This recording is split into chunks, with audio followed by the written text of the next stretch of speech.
नमस्कार मित्रों, राष्ट्रीय जीवन यूट्यूब चैनल में आपका बहुत बहुत स्वागत है।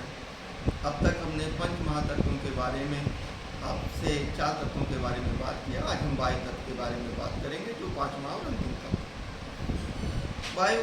हम यहाँ 3 पार्ट में बात करेंगे, वायु, वायु तत्व और प्राणवायु। वायु अलग है, प्राणवायु अलग है, वायु तत्व। वायु क्या है? अगर हम वैज्ञानिक दृष्टिकोण से देखें, परसेंटेज के रूप में देखें, तो हमारे तरफ फैली हुई हवा में गैसों के रूप में सबसे ज़्यादा नाइट्रोजन, फिर ऑक्सीजन, फिर गैस गैसें थोड़ी थोड़ी मात्रा में होती हैं।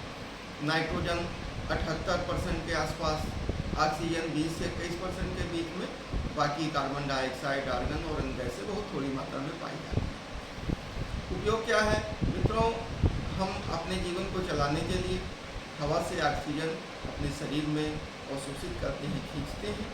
वो ऑक्सीजन हमारे शरीर में जाके जो है हमारे कोशिका में पहुंच के कोशिका में पुनः जीवन देती है, फेफड़ों के द्वारा अवशोषित होती है, फिर वो हृदय में पहुंचती है और वहाँ से जो है कार्बन डाइऑक्साइड जो हमारे पूरे शरीर में विषाक्त और अपशिष्ट पदार्थ के रूप में मौजूद है, उसको लेके बाहर आती है। फिर हम उसको हवा के द्वारा बाहर निकाल लेते हैं। ये एक सामान्य प्रक्रिया है। तो प्राणवायु क्या है? अब हवा में तो हम सभी गैसों को खींचते हैं, हम ऑक्सीजन को भी खींचते हैं, तो नाइट्रोजन भी साथ में चला जाता है। ऐसा तो है नहीं कि कोई ऐसी व्यवस्था है कि हम उसको मना कर देते हैं। तो हमारा शरीर अपने ज़रूरत की तत्वों को खींच के फिर बाकी चीज़ों को वापस कर देता है। तो वायु का वो हिस्सा जो हमारे लिए बहुत ज़रूरी है, उसको हम प्राणवायु कहते हैं। प्राणवायु को ही अवशोषित करते हैं। अब प्राणवायु में क्या तरीका होना चाहिए? तो व्यवस्थित ढंग से अवशोषण हो और प्राणवायु हमारे शरीर के अंग प्रत्यंग में पहुंच जाए, इसके लिए हमको धीमी गति से और गहरी सांस लेना चाहिए। सांस हमारी कभी उथली ना हो कि सर से खींचा, सर से फेंक दिया, तो ना प्राणवायु हमारे शरीर में बेहतर ढंग से अवशोषित हो पाएगी और हमारे शरीर के अंग प्रत्यंग में जो कोने कोने में विषाक्त तत्व फैले हुए हैं, जो कार्बन डाइऑक्साइड मौजूद है, उसका निष्कासन भी जो है बेहतर ढंग से नहीं हो पाएगा। तो एक तो मित्रों हमको धीमी गति से गहरी सांस लेने की आदत डालनी चाहिए और उसी तरह से जो है गहरी सांस को बाहर निकालने की आदत डालनी चाहिए। तो हमारा अवशोषण बढ़िया होगा और हम स्वास्थ्य की तरफ, अच्छे जीवन की तरफ, अच्छे स्वस्थ जीवन की तरफ बढ़ेंगे।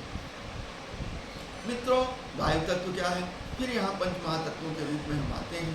शरीर वातज, पित्तज और कफित प्रकृति में बटा हुआ है। वायु तत्व की प्रधानता वाले व्यक्ति में वातज प्रकृति के होते हैं, उनमें वातज प्रकृति के रोगों के होने की संभावना ज़्यादा होती है। हमें क्या करना है कि अगर हमारी प्रकृति वातज है तो हमें वायु तत्व से प्रमुखता वाले आहार का सेवन नहीं करना चाहिए। हमें ठंडी वायु में सेवन, बहुत ज़्यादा ठंडे वायु का सेवन नहीं करना चाहिए। उसके साथ आहार में हमें रुक्ष पदार्थ, भुजा हुआ, डेयरी प्रोडक्ट हुआ और अनाज से अनाज, उड़द हुआ और दाल हुआ, दाल में मसूर की दाल हुई या इस तरह के दाल जो वायु को कुपित करते हैं, उनको हमें नहीं लेना चाहिए। अगर हम वातज प्रकृति के हैं तो अगर हम वायु तत्व के द्वारा प्रमुखता वाले आहार का सेवन करते हैं तो हमारे शरीर में बीमारियां बढ़ जाती हैं। तो वायु तत्व की प्रधानता वाले व्यक्ति को अग्नि तत्व का भी सेवन कम करना चाहिए। उनको कफज प्रकृति, मधुर रस का सेवन करना चाहिए। पृथ्वी तत्व के प्रधानता वाले भोजन का सेवन करना चाहिए, क्योंकि वायु को पृथ्वी अपने साथ, जल तत्व, पृथ्वी तत्व प्रधानता वाले आहार का सेवन करेंगे तो अपने साथ बांध के रखेंगे और आपका शरीर में वातज, पित्तज, कफज का संतुलन होगा। और पंच महातत्वों का संतुलन अगर आपके शरीर में है तो आप सभी तरह के रोगों से बचे रहेंगे।